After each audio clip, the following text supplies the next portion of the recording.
Good morning and welcome to your 5 a.m. cash flow mastery. And my dear friend, the topic for today is 11 financial mistakes you must avoid.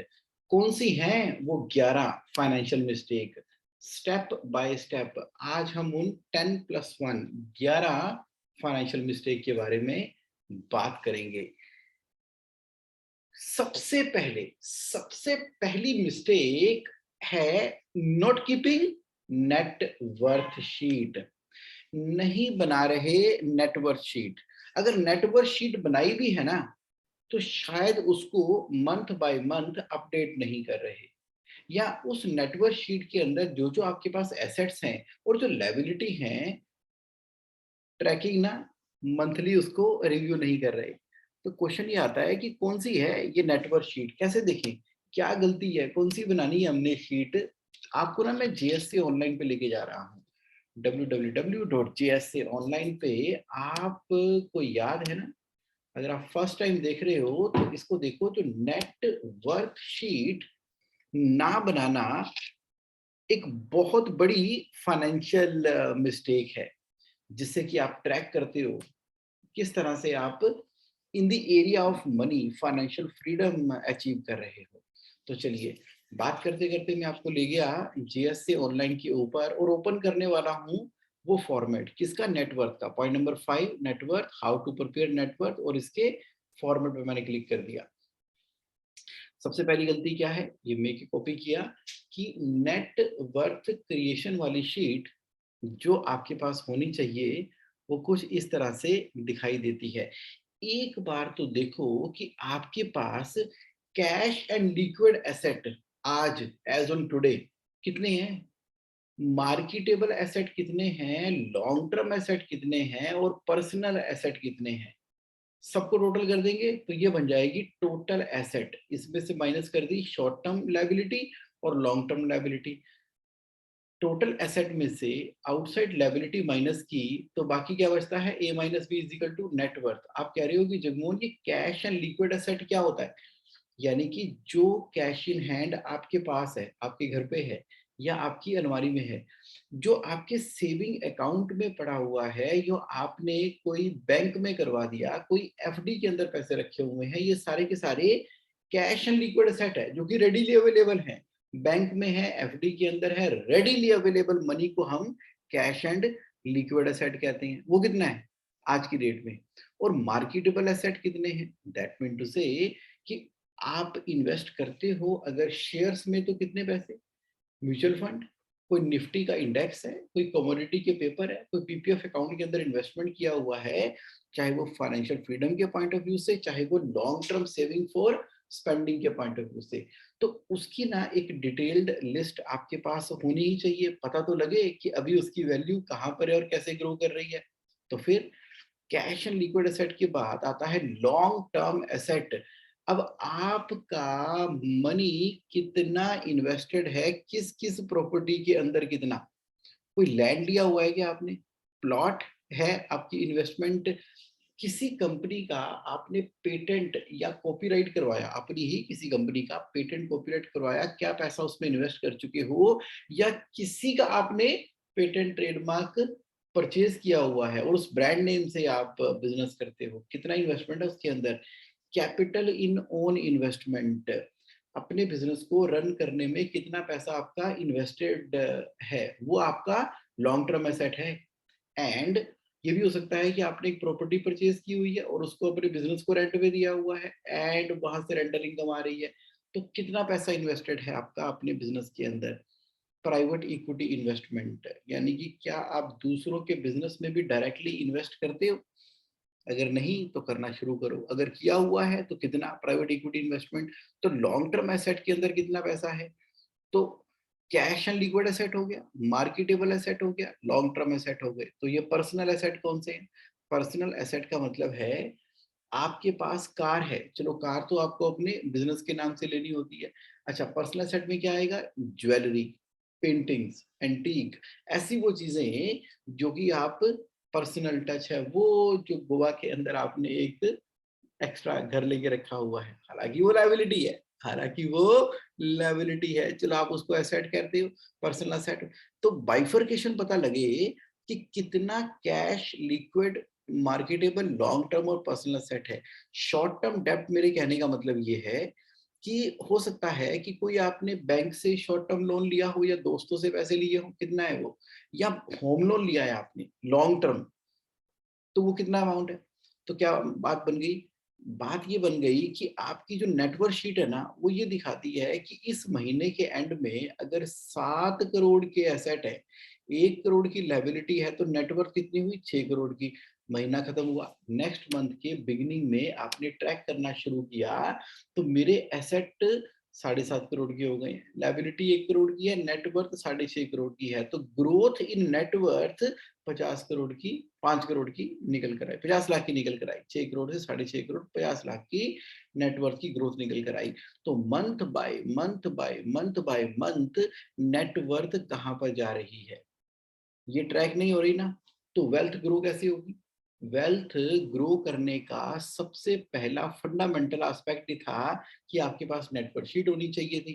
अब आप देखो कि जितनी money आपके पास available है, तो आपकी स्ट्रेटजी क्या कहती है, आपकी स्ट्रेटजी कहती है कि मैं कैश एंड लिक्विड एसेट के अंदर 25% अगर अपने पैसे रखने वाला हूँ, मार्केटेबल एसेट के अंदर 25% पैसे इन्वेस्ट करने वाला हूँ, और लॉन्ग टर्म एसेट के अंदर मैं 50% तक अपनी मनी को इन्वेस्टेड रखूंगा। तो ये वन ऑफ द स्ट्रेटजी हो सकती है, वन ऑफ द स्ट्रेटजी हो सकती है। यानी कि आपके पास अगर 10 करोड़ है, तो 5 करोड़ रुपए तो प्रॉपर्टियों में इन्वेस्टेड है, 2.5 करोड़ रुपए मार्केटेबल एसेट में है, और लिक्विड में आप 2.5 करोड़ रखते हो, ताकि आप कोई बड़ी डील कर सको। या ये भी हो सकता है, आप कहते हो कि नहीं, मैं कैश एंड लिक्विड एसेट, तो मेरे लिए 10% बहुत है, 10% बहुत है, और मैं तो 45% इन्वेस्ट करूंगा, इसके अंदर share market, stock, crypto currency, और यूएस स्टॉक है, या इंडेक्स फंड है, या जो भी आपको लगता है, पेपर कमोडिटी में इस्तेमाल करती हैं, और बाकी जो गोल्ड, सिल्वर, प्रॉपर्टी, उन सब चीजों के अंदर मैं 45% इन्वेस्ट करूंगा। तो उससे और पर्सनल एसेट तो मिनिमम रखता हूँ, मैक्सिमम कंपनी के नाम पर होंगे, तो बाकी ठीक है, जो ज्वेलरी होगी, बाकी चीजें होगी, वो कैश एंड लिक्विड एसेट से ही मैं पर्सनल के अंदर ट्रांसफर करूंगा। दैट वे दैट वे आपकी नेटवर्क शीट आपको ये बता रही है कि आज की डेट में स्थिति क्या है। समझ गए मेरा पॉइंट। लेकिन गलती क्या कर रहे हैं, गलती ये कर रहे हैं कि बस काम कर रहे हैं, जो पैसा आया, चलो, पता ही नहीं कहाँ पर है, कितनी तो इंश्योरेंस ले रखी है, अब वो इंश्योरेंस की सरेंडर वैल्यू क्या है नहीं पता, क्या पैसा बिजनेस में इन्वेस्ट हो गया, तो प्रॉपर्टी में किया कि नहीं किया, वो बेनामी प्रॉपर्टी है कि वो उसके पेपर संभाले भी हुए हैं कि नहीं हुए, पता ही नहीं लग रहा। बस सारा दिन रात सुबह शाम काम काम काम काम काम। देखो, बिजनेस अपने आप में एक एसेट है, लेकिन सभी एसेट का ओवरऑल आपके पास, मुझे बताओ, नेट वर्थ ट्रैकिंग शीट होनी चाहिए नहीं होनी चाहिए, होनी चाहिए कि नहीं होनी चाहिए, है क्या? अगर है, बहुत अच्छी बात है। अगर नहीं है ना, अगर नहीं है, तो ये गलती है। क्या गलती है? जो 11 गलतियां कर रहे हैं ना हम, 11 फाइनेंशियल मिस्टेक्स कर रहे हैं अपनी लाइफ के अंदर, कि प्रॉपर एक ट्रैक रिकॉर्ड रखा ही नहीं हुआ एक जगह के ऊपर अपनी टोटल नेटवर्थ का, और उसको मंथ बाय मंथ ना तो डिक्लेयर कर रहे, ना रिव्यू कर रहे। Note keeping net worth sheet is one of the biggest mistake, जो आपकी नेटवर्थ को ग्रो करने में बाधा पैदा कर रही है। तो दूसरी गलती क्या है? दूसरी गलती है, जो पैसा आया उसको बस एफडी के अंदर इन्वेस्ट कर दिया, ओनली एफडी। मैं ये नहीं कह रहा कि एफडी में पैसा इन्वेस्ट नहीं करना चाहिए, करो ना, जरूर करो, जो आपके पास पैसे आते हैं, तो क्योंकि जो आपने अर्न किया वो पहले सेविंग से या भी एफडी में है, तो पार्किंग स्लॉट के अंदर मनी आपकी स्टैंड कर रही है, जब तक कि आपके पास बढ़िया डील नहीं आ रही। क्या मैंने बोला? जब तक कोई बढ़िया इन्वेस्टमेंट अपॉर्चुनिटी नहीं आ रही, तो ये सिर्फ एक पार्किंग लॉट था, और हमने पार्किंग लॉट को ही अपनी डेस्टिनेशन समझ लिया। एक ही ऑप्शन नजर आ रहा है, क्या नजर आ रहा है? Only and only fix deposit के अंदर पैसा रखना। अरे उसमें क्या हो रहा है कि एफडी का रेट ऑफ इंटरेस्ट तो कितना है, 5 5.5% है, और इन्फ्लेशन किस गति से बढ़ रहा है, 6 से लेके 7% की रेट या उससे भी ज्यादा से महंगाई बढ़ रही है। अगर महंगाई बढ़ने की परसेंटेज तेज है, एफडी की परसेंटेज कम है, तो आपकी वेल्थ बढ़ नहीं रही है, वेल्थ कम हो रही है। सोने पे सुहागा, एफडी के ऊपर जो इंटरेस्ट मिलता है वो आपकी इनकम में टैक्सेबल हो जाता है। अगर आप 30% टैक्स स्लैब के अंदर हो और 5% रेट ऑफ रिटर्न मिल भी गया, तो 30% तो टैक्स जमा कराना पड़ेगा, बाकी कितना बचा? 70%, 3.5%। तो नेट एडिशन कितना हुआ? मात्र 3.5% का, और इन्फ्लेशन बढ़ गया 6% के हिसाब से। अरे फिक्स्ड डिपॉजिट जो है ना, वो लॉन्ग टर्म में आपकी नेटवर्थ को कम कर रहा है, बढ़ा नहीं रहा, क्योंकि नेटवर्थ नहीं बढ़ रही, क्योंकि इन्फ्लेशन बढ़ रहा है। तो सिर्फ फिक्स्ड डिपॉजिट में ही इन्वेस्ट करना और बोलना कि मैं तो बिल्कुल जी सिंपल चलता हूँ जी, सेफ चलता हूँ जी, ये ज्यादा चक्रों में नहीं पड़ते, ये मार्केट वार्केट के चक्कर में नहीं पड़ते हम, ये शेयर मार्केट पता नहीं आज है नहीं है। अरे अरे गड़बड़ है, फाइनेंशियल एजुकेशन नहीं ली हुई। डाइवर्सिफाई पोर्टफोलियो के हिसाब से, तो अगर सेविंग में पैसा चाहिए तो एफडी में भी चाहिए, तो पीपीएफ में भी चाहिए, तो किसान विकास पत्र में भी चाहिए, तो पब्लिक प्रोविडेंट फंड के अलावा ये जो आपका रिकरिंग डिपॉजिट पोस्ट ऑफिस का है वहां भी रखा जा सकता है पैसा। उसके अलावा लिक्विड फंड भी तो है, म्यूचुअल फंड भी तो है, शेयर्स भी तो है, स्टॉक भी तो है, इंडेक्स फंड भी तो है, यूएस के स्टॉक भी है, क्रिप्टो करेंसी भी है। इसके अलावा कुछ एंटीक पेंटिंग्स भी हैं, दूसरों का बिजनेस भी है जहां पर पैसा इन्वेस्ट किया जा सकता है, प्रॉपर्टी है, प्रॉपर्टी के अंदर रेजिडेंशियल है, कमर्शियल है। अब कमर्शियल के अंदर भी कैटेगरीज हैं, जॉइंट वेंचर है कि सिंगल है। रेजिडेंशियल के अंदर कैपिटल एप्रिसिएशन के हिसाब से आप इन्वेस्ट कर रहे हो। अरे रियल एस्टेट के अंदर वेयर हाउस भी है जहां पर इन्वेस्ट करते हो। आप लॉजिस्टिक का बिजनेस स्टार्ट कर सकते हो जहां पर अमेजन या किसी लोगों को अपने वेयर हाउस दे रखे हैं आपने, और कितना कुछ है। इतनी इतनी गहराई है, कमर्शियल टावर क्रिएट कर सकते हो जहां पर आपको रेगुलर मेंटेनेंस और सर्विसेज आ रही है, जॉइंट वेंचर कर रहे हो, ना जाने क्या क्या आप कर सकते हो कि नहीं कर सकते। लेकिन सारा का सारा पैसा कहाँ चला गया? Only fixed deposit. गलती है, ये मिस्टेक है, सेकंड बड़ी मिस्टेक है। तीसरी कौन सी मिस्टेक है? आप कह रहे तीसरी बता दो। तीसरी मिस्टेक ना, ये बड़ी खतरनाक वाली है, show off, living for others. बस दूसरों को दिखाने के लिए, दूसरों को दिखाने के लिए। अब उसने ये किया तो हम भी ये करेंगे, उसने यहाँ ट्रैवल किया तो हम भी ट्रैवल करेंगे, उसने ऐसा किया तो हमें भी कुछ ऐसा करना चाहिए। ना जाने कहां से शो ऑफ का पॉइंट, डायरेक्टली या इनडायरेक्टली, कहीं वो नाराज ना हो जाए। मम्मी बोलेगी उन्होंने कर लिया हमने नहीं किया, चलो करते हैं। वाइफ क्या सोचेगी, ये क्या सोचेगा, बच्चे क्या सोचेंगे, ऐसा क्या करेंगे, कोई कुछ नहीं सोच रहा। हर किसी इंसान की अपनी अपनी जर्नी है, अपनी अपनी इंडिपेंडेंट फेस ऑफ लाइफ है।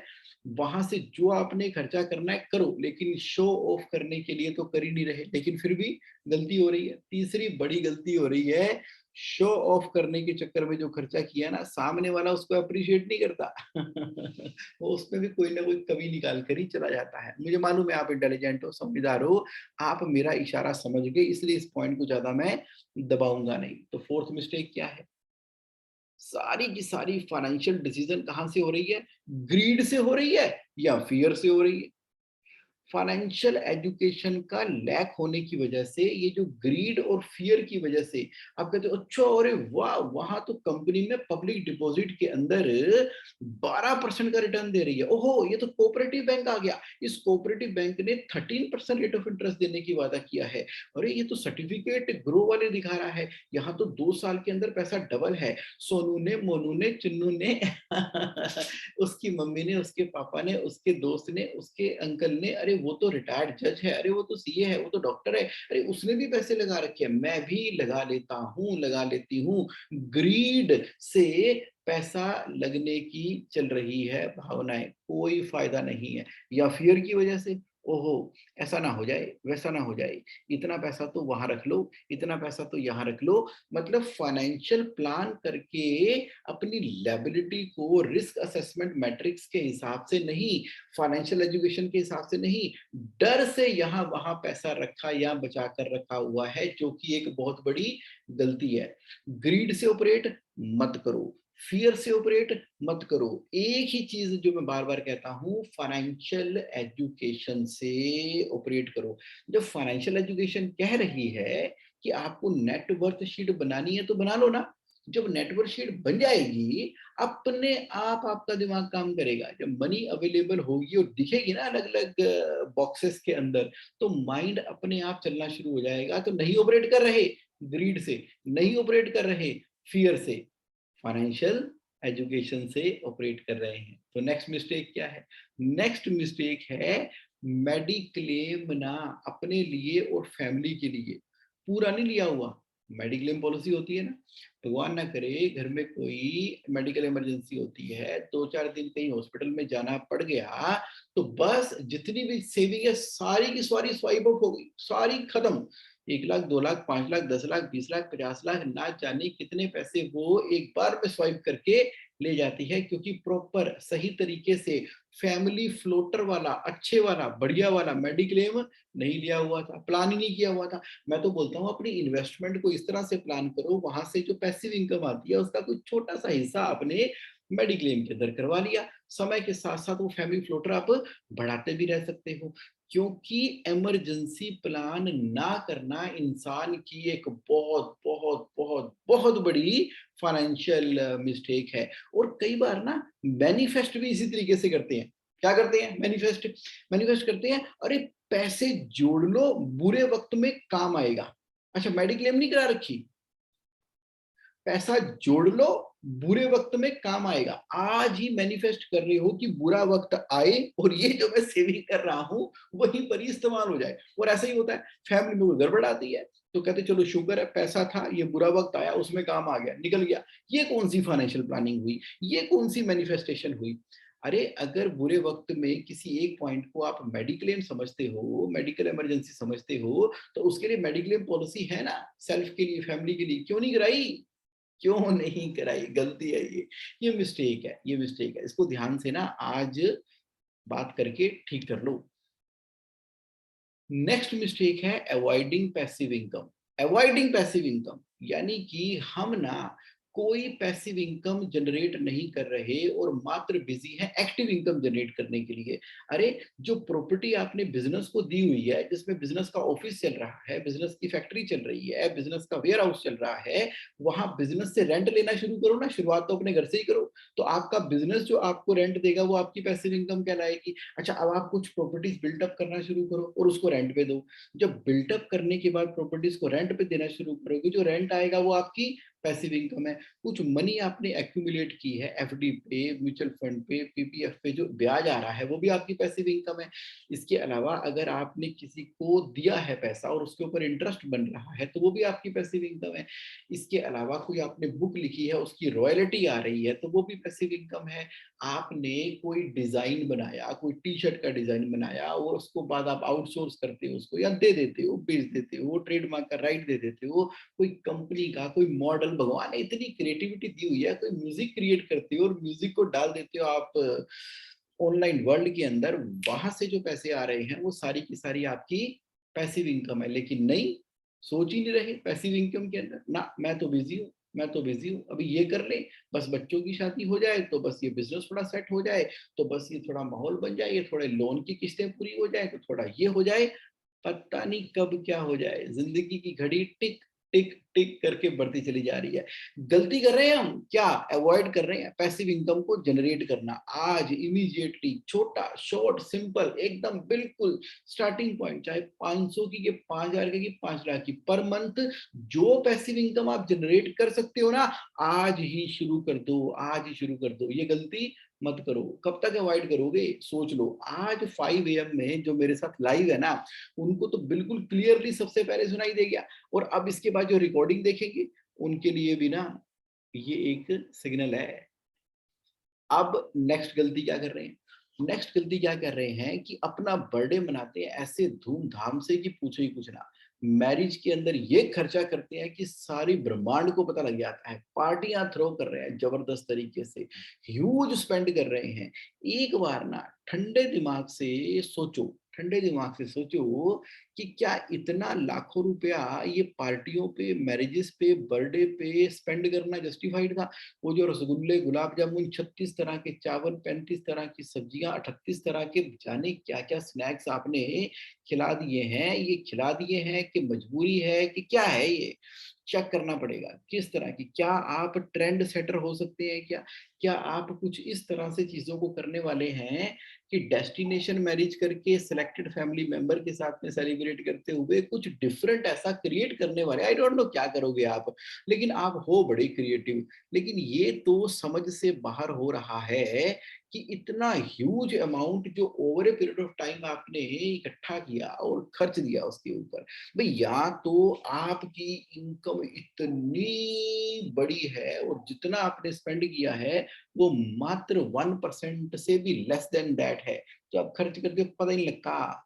जैसे 10 लाख रुपए आपके पास पड़े हैं, 2 रुपए खर्च भी दिए तो क्या पड़ा, और पता लगे कि बर्थडे, मैरिज और पार्टी लोन लेके कर रहे हैं, क्रेडिट कार्ड से कर रहे हैं, यहाँ वहां से पता नहीं कितना कितना अपना, अपनी वेल्थ तो गई, कोई एक मकान बेचकर मैंने देखा है मैरिजेस करवाई गई हैं। क्या हो रहा है ये, मतलब व्हाट इज दिस, ये ना सोचने वाली बात है, सोचने वाली बात है। या तो ये इवेंट आपने पहले प्लान नहीं किया अपनी नेटवर्क के अंदर, भाई जब बनाते हो ना अपने गोल ऑफ लाइफ सेट करते हो, तो आपको पता है 7वें 10वें 15वें 18वें साल में ये बर्थडे मैरिज पार्टी को चाहिए होगा, और मैंने प्लान किया और बस मेरा शौक है, मुझे करना है, मुझे एक बार धमाका कर देना है, तो वो प्लान तरीके से आपने धमाका किया था और पता ही नहीं लगा वो बाहर बाहर से कहां से आ गया। लेकिन ये गलती है, ये अननेसेसरीली जो स्पेंड हो रहा है ना, बड़ा जोर दे के बोल रहा हूँ, सोचो ट्रेंड चेंज करना है इंडिया के अंदर, क्या हो रहा है ये, क्या हो रहा है, बेचारे लड़की वाले लड़के वाले, क्या हो रहा है ये, इसके ऊपर देखने वाली बात है, ये गलती है, ये फाइनेंस की दुनिया में बड़ी भयंकर गलती है। नेक्स्ट गलती क्या है, वेस्ट हो रही है मनी लाइबिलिटीज क्रिएट करने में, लाइबिलिटी खरीद रहे हैं हम। फॉर एग्जाम्पल आप बिजनेस भी रन कर रहे हो, पर्सनल लाइफ है, मन किया उठा के आपने अपनी मर्जी की टेढ़ी मेढ़ी कार पर्सनल नाम पे खरीद ली। अब पर्सनल नाम पे जो अजीबोगरीब कार आपने खरीद ली है, तो वो लायबिलिटी है, कार कभी एसेट नहीं होती। मान लीजिए आपने किसी प्लॉट में इन्वेस्ट किया होगा, तो 5 साल के बाद प्लॉट की कीमत बढ़ जाएगी, 5 साल के बाद उस अमेजिंग सी कार की, वो आपकी कस्टमाइज कार की जो वैल्यू है वो कम होने वाली, बढ़ने वाली है, नेचुरली कम होने वाली है। लायबिलिटीज क्रिएट करते रहते हैं हम जिंदगी के अंदर। वो कहीं जाकर आपने रिजॉर्ट परचेज कर लिया, रहना 5 दिन ही है, बस रिजॉर्ट खरीद लिया। अरे 5 दिन ही रहना है तो किसी बढ़िया से 5 स्टार होटल के रिजॉर्ट को बुक करा के वहां रह लिया करो। जरूरी है अपना खर्चा करना उस रिजॉर्ट के ऊपर? कोई जरूरी नहीं है। ये गोवा में जाके आपने एक प्रॉपर्टी खरीद ली, क्या करनी है वहां पे खरीद के, जाना 10 दिन ही है, पड़ी रहेगी, उसकी केयर टेकर पड़ा है, मेंटेनेंस पड़ी है, वो एसेट नहीं है, वो लाइबिलिटी है। देखो लाइफ के अंदर वो जो घड़ी खरीदी आपने, वो टशन मारने के लिए बड़ी महंगे वाली, उसके ऊपर पता नहीं किस सेलिब्रिटी के सिग्नेचर थे, तो आपने शौक पूरा करने के चक्कर में खरीद ली, कितने करोड़ों की, लाखों की, पता नहीं कितने की खरीदी आपने। वो लाइबिलिटी है, एक तो पैसा उसके ऊपर रिटर्न नहीं आएगी। और ऐसे शौक कहाँ से पूरे करते हैं, प्ले अकाउंट में से करते हैं, एक होता है ना प्ले अकाउंट। तो आपने क्या 6 जार सिस्टम के अंदर अपना प्ले अकाउंट बना लिया। प्ले अकाउंट में से ना कुछ भी खर्च करो, मुझे कोई दिक्कत नहीं है। अरे प्ले अकाउंट बनाया नहीं, ओवरड्राफ्ट लिमिट चल रही है, टर्म लोन चल रहे हैं, पर्सनल लाइफ के अंदर उतने एसेट अभी क्रिएट हो नहीं रहे, लेकिन वो लाइबिलिटीज के अंदर धनाधन अड़ोसियों पड़ोसियों को देखते हुए लाइफस्टाइल के हिसाब से इन्वेस्ट करते चले जा रहे हैं। गलती है ये भयंकर गलती है। लाइबिलिटी क्रिएट नहीं करनी, एसेट क्रिएट करना है। एसेट क्रिएट करना है। और नेक्स्ट गलती क्या है, नेक्स्ट गलती ना कंसिस्टेंसी की कमी है, कंसिस्टेंसी की। यानी कि आज का सेशन अटेंड करने के बाद आप कहोगे यस जगमोहन मैंने बना ली, बिल्कुल बना लो, बहुत अच्छी बात है, डन। क्या आपने अपनी नेटवर्क ट्रैकिंग शीट बना ली? अब उसको कंसिस्टेंसी के साथ में फॉलो करना है। हर महीने मंथ एंड के ऊपर डे डिसाइड कर लो, सेकंड मंडे को मैं अपनी फाइनेंशियल समरी और नेटवर्थ देखता हूं या देखती हूँ। कंसिस्टेंसी के साथ में 1 महीना बीता, 2 महीने बीते, 10 महीने बीते, उसको देखो और अकॉर्डिंगली सेविंग करते चले जाओ। जो 8th wonder of the world है ना कंपाउंडिंग, उसके हिसाब से आपकी इनकम ग्रो होती चली जा रही है। लेकिन कंसिस्टेंटली कर रहे हैं क्या? नहीं कर रहे ना। करना, एकदम मोटिवेट होके सब चीजों को ठीक कर देना, फिर दोबारा से बिजी हो जाना। Consistency is the Sutra, consistency is the foundation for having success in this area. ये गलती अब आप नहीं करेंगे, ये गलती अब आप नहीं करेंगे, कंसिस्टेंसी फॉलो करेंगे। और नेक्स्ट गलती क्या है? नेक्स्ट गलती क्या है कि इन्वेस्टिंग करना टिप्स के ऊपर। चलो जी, ये उस कंपनी के शेयर खरीद लो एचडीएफसी के। अच्छा एक काम करो, आजकल ना ये वाली यस बैंक ना अच्छा चल रहा है, अभी बैंक का चक्कर पड़ा था, अभी पैसे कम हो गए, 3 साल का ब्लॉक रहेगा, इस समय के ऊपर पैसे इन्वेस्ट कर लेना, डबल हो जाएंगे। एचडीएफसी ले लिया, यस बैंक ले लिया। ये आईटी कंपनी बहुत चमक रही है, टीसीएस एकदम से गिरी है, उठा लो टीसीएस। कोई ना कोई टिप्स मार्केट में मिलते रहते हैं। अरे टिप्स के बेसिस के ऊपर थोड़ी काम चलेगा, नहीं चलेगा। टिप्स के बेसिस के ऊपर आपको जिसने टिप दिया है, अगर वो पैसे बढ़ गए तो आप बोलोगे चलो ठीक है बता दिया। अगर वो कहीं गलती से पैसे, रिलेशनशिप खराब, उसका बुरा ही हाल कर दोगे मनी मन में उसको सुना सुना के। तो आप ना अपने गोल के ऊपर फोकस करो। आपकी नेटवर्क शीट है, लाइफ के गोल्स हैं, कि गोल हो सकते हैं ना अलग अलग, कि कब कितना पैसा चाहिए होगा, क्या आपको किस समय किस एज के ऊपर हायर एजुकेशन के लिए, या घर के लिए, या आपको अपने ड्रीम होम के लिए, और अपने जो भी गोल्स हैं लाइफ के, जिंदगी को बहुत ही खूबसूरत तरीके से चलाने के लिए जो आपके गोल हैं उसके हिसाब से नेटवर्थ शीट बनी हुई है, और उस हिसाब से आप इन्वेस्टमेंट करते हो कंसिस्टेंसी के साथ में। कैसे? कंसिस्टेंसी के साथ में। टिप्स के ऊपर इन्वेस्टमेंट करना एक गलती है। और नेक्स्ट गलती क्या है? अपने आप को सबसे पहले ना पे करना। जो सैलरी आती है, जो पैसा आता है, जो इनकम आती है, जो पैसे आप कंसिस्टेंटली विड्रा करते हैं अपने बिजनेस में से, या जहां आप जॉब कर रहे हैं वहां से पैसे मिलते हैं, तो अपने वाला हिस्सा मान लो 10% तो उठा के आपने सेविंग के अंदर डाल देना है। हम क्या कर रहे हैं, जो बचता है उसको सेव करने की कोशिश करते हैं। तो कभी बचता है, कभी बचता ही नहीं है, कभी निकल जाता है। क्योंकि जिंदगी में ख्वाहिशें इतनी हैं, इच्छाएं इतनी हैं, इतना कुछ होता है, हमारा मन बड़ा चंचल है। मोमेंट बाय मोमेंट इतने आइडियाज देता है, इतने आइडियाज देता है कि हम यहाँ वहां जहां कहां तहां उसको इन्वेस्ट या खर्च खर्च कर देते हैं, और बचता ही कुछ नहीं है। तो डिसिप्लिन क्या कहता है? डिसिप्लिन कहता है कि स्टार्ट पेइंग योरसेल्फ फर्स्ट। जो भी इनकम आई उसका हिस्सा निकाला, चल इन्वेस्ट किया, बाकी में से जिंदगी को मैनेज करेंगे। But not paying self is the mistake my dear friend, these are the 11 mistake. तो कौन सी 11 मिस्टेक है? एक बार क्विकली रैप अप कर देते हैं, रैप अप कर देते हैं। मैंने आज के टॉपिक के अंदर बहुत फास्ट उसको रीकैप कर देता हूं, सो दैट ये आपके माइंड के अंदर ना एकदम इनग्रेव्ड हो जाए। Note keeping net worth sheet, unaware है उसके बारे में, सिर्फ फिक्स डिपॉजिट में लगा रहे हैं, एक ही ऑप्शन को बना रखा है, शो ऑफ के अंदर पैसे इन्वेस्ट कर रहे हैं, लोगों के लिए जी रहे हैं, ग्रीड एंड फियर से ऑपरेट कर रहे हैं फाइनेंशियल एजुकेशन के अभाव में, मेडिक्लेम पॉलिसी अपने और फैमिली के फ्लोटर को नहीं लिया हुआ, पैसिव इनकम को अवॉइड कर रहे हैं, बर्थडे मैरिज पार्टी के अंदर अंधाधुंध पैसे वेस्ट हो रहे हैं, वेस्टिंग मनी लायबिलिटी क्रिएट करने के अंदर हम कर रहे हैं, और कंसिस्टेंसी नहीं फॉलो कर रहे हैं सेविंग के लिए। इन्वेस्टमेंट जो कर रहे हैं टिप्स के बेसिस के ऊपर कर रहे हैं। भाई साहब आप बताओ आजकल कहाँ पैसे लगाने चाहिए, अपने आप को पहले पे नहीं कर रहे। ये है 11 मिस्टेक।